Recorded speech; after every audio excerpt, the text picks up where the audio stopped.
Good morning. Andito tayo ngayon sa Loyola Grand Villas dito sa may Marikina. Yan, kasama natin ang tropa natin si Mark. Yun, tropa natin. Ginagawa natin yung Ford Everest na ito, titanium na kulay white. Yan. Yan, Ford Everest na 2024, bagong-bago. Bagong-bago siya ngayon. Sa ceramic natin, hindi lang masyado maganda yung place natin kasi mainit. Pero mamaya mga hapon yan, maganda na yan. Pwede na natin ceramic kahit na medyo makulimlim yan. Mamaya kita-kita tayo, gawin natin muna ng maayos to guys. Ano pa ni Mark, ang ating tropa, ang ina Leverwood. Syempre ginamitan pa rin natin ng 1 to 2, 3 step polish. Yan, ginamitan natin ng Menser na compound. Shoutout kay Boss Louie Salta ng ating kinukuha na ng mga chemicals.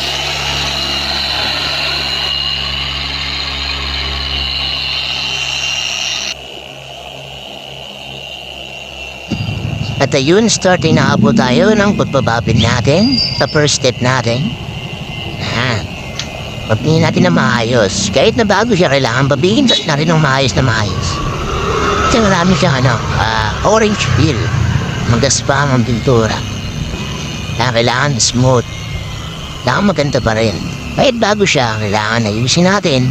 Kasi baka sabihin, walang nangyari. Kailangan umpisahin natin ang maganda.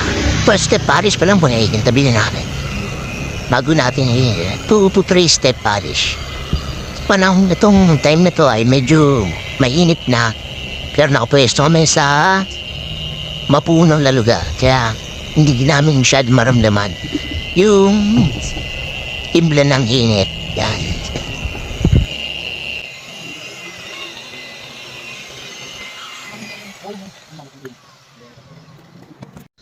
Guys, ayun na. Ginagawa na natin yung nauuhaw na si paring Mark. Yung tropa natin nauuhaw na. Ito yung bahay na may-ari, yung napakalaki dami sasakyan. Nakita nyo naman, ang gaganda ng puno rito, ganda ng bahay. Gawa natin ang natin ginagawa sa gilid ng kalsada kasi puno yung parking nila, yung parking puno underground. Mark, musta status natin dyan?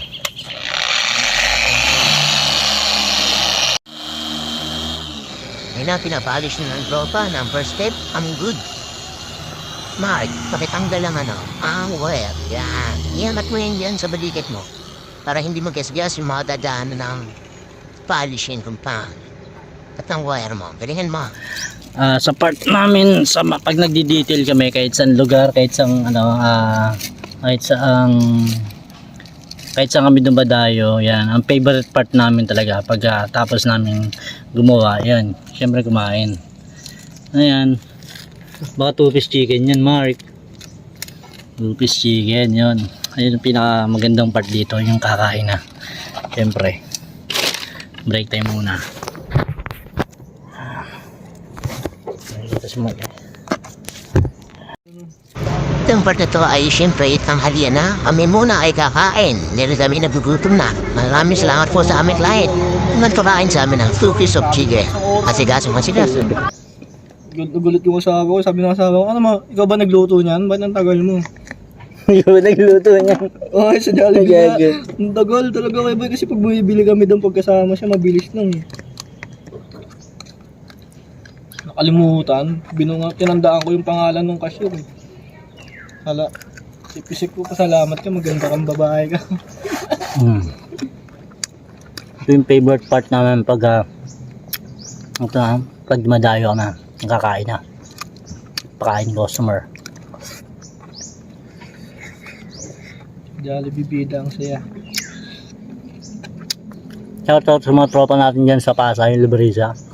Shoutout kay Ayan, Ninong Jay, kay Moby, mga tropa natin Libreza.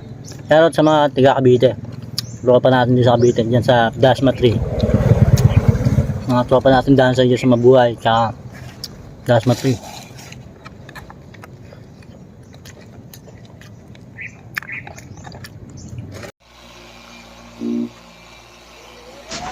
to be continue natin ang gagawin natin sa sasakyan. Siyempre, pagkatapos natin kumain, rat agad.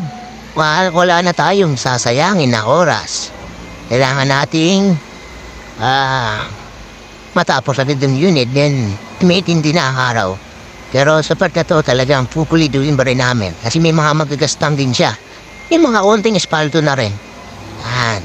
Siyempre tatanggalin natin na maayos yan. Yung weight niya, white pa rin. Pero mas matingkad na yung pagiging white niya ngayon. At mas puting-puti talaga ang kulay na lumitaw sa kanya. Kaya si client namin after nito ay tuwang-tuwa. Halos maiyak na sa tuwa.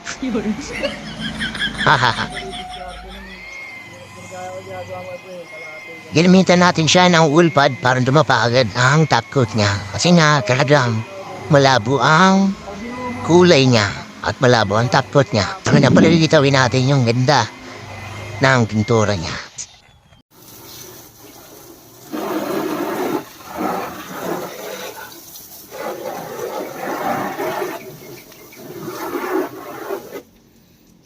Linisan na ni Mark yung mga gulong. Ayan na. Didetail niya na. Ayan na, dinidetail po. Kasama po ang, syempre, ang gulong, ang mags, tapos yung ilalim. Mark, kasama mo to Ayan na. Ayan, syempre, kasama natin si Mark, ang tropa. Mga gusto magpabook dyan, mga nais magpabook, message lang kayo sa aming Facebook page, JPro Auto Works. And sa aming YouTube channel, Boss JPro Production. Siyempre yun. Marami mo ito, Mark, hindi ito naman. Focus ka lang sa isa, huwag kang tumalon. Yan.